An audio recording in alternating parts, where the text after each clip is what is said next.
Welcome back. I'm joined now by the very narrow third-place finisher in South Carolina, Senator Ted Cruz. Senator, welcome back to Meet the Press. Chuck, good morning.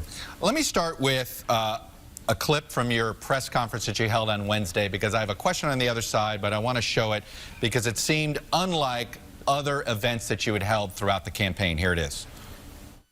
A culture exists within the Cruz camp that would allow people to take advantage of a situation like this in a very dishonest way. Well, I've said he's been lying, because if you say something that isn't true and you say it over and over again and you know that it's not true, there's no other word for it. You talk about people that lies. This Ted Cruz, this is the biggest liar I've ever seen. This was going to be my second question, but I'm going to go there. You heard it there. 3 different candidates have accused you of being a liar.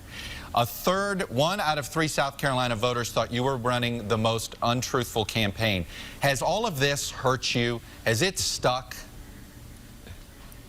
Oh, listen, Chuck, we saw with both Donald Trump and Marco Rubio that their response, whenever you point to anything in their record, is just to yell liar, liar, liar, and to get very personal and to make direct character attacks. And my approach from the very beginning of this campaign, starting a year ago, is that I will not respond in kind. I do not intend to insult any of the candidates. I will sing their praises. I'll sing Donald's praises and Marco's praises and everybody else's praises. But I'm going to keep the focus on substance and records, and there's a reason why they scream liar, because when you point to their own records, their own voting records, their own words, they don't like their records because their records are inconsistent with what they're running on. You know, Donald Trump threatened to file a defamation suit against me for running a TV ad that consisted almost entirely of his own words on national television. Now, that's really a remarkable theory, that it is defamation to show people what he said on national TV. I think the voters are smarter than that. But, Senator, I'm going to play that press conference clip for you now, because it to me, contrasts with what you just said. Here it is.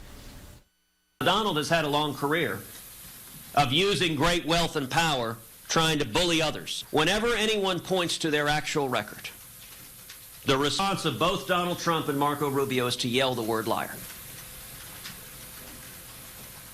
Whenever anyone does, as this ad does, plays the actual words of Donald Trump on national television, his response is to yell liar. Their strategy is simply to yell liar, liar, liar. You did an entire press conference. It was some 30 minutes on Wednesday. You weren't talking about the issues that you normally do talk about on the trail. You weren't the happy warrior that you just described yourself as being. It seemed as if you allowed yourself to essentially let Trump and Rubio so get under your skin that you focused on them and you've lost focus on your own message.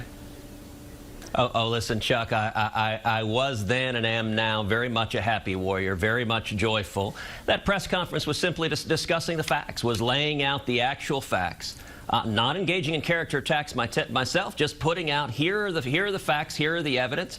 I noted, for example, that both of them were relying on fabrications. For example, Donald Trump tweeted out to the world a quote allegedly from Senator Tom Coburn impugning honesty. Within hours, Tom Coburn came out publicly and said that quote was an utter fabrication. And I said, it's really remarkable to see 2 candidates, Trump and Rubio, making things up and putting things out for which there is no evidence and no basis. But listen, Chuck, the important thing is we had an incredible evening last night. Last night, what we saw happen in South Carolina, particularly when you put Iowa, New Hampshire, South Carolina together, 2 things have happened. Number one, there is now only one strong conservative in this race who can win, and we see conservatives continuing to unite behind our campaign.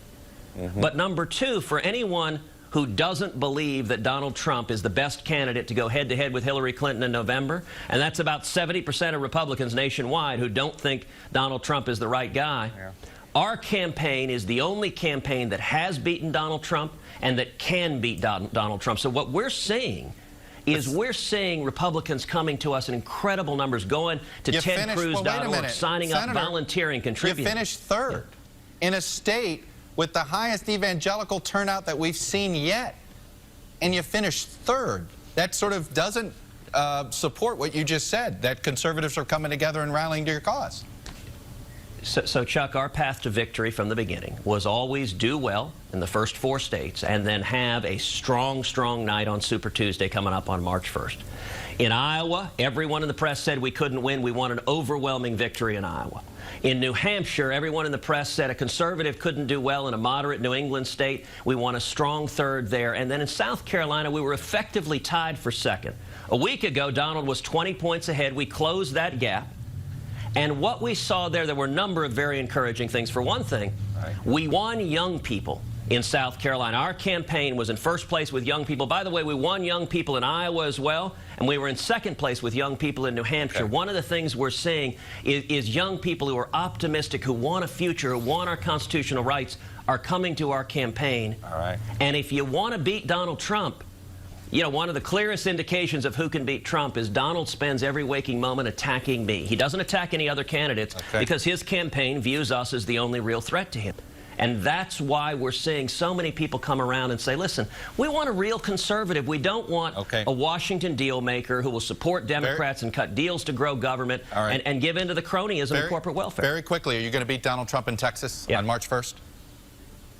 I certainly hope so. We're going to work hard to do so. And I got to tell you, Texas, I love Texas. I can't wait in a couple of days to be home to the great state of Texas. It'll be wonderful to sleep in my own bed. Must win, I take it, for you? Look, we hope we do well.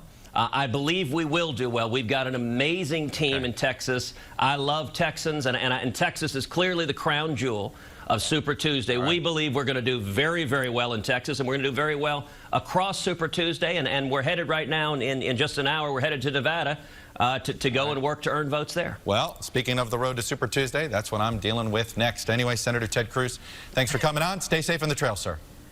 Thanks, Chuck.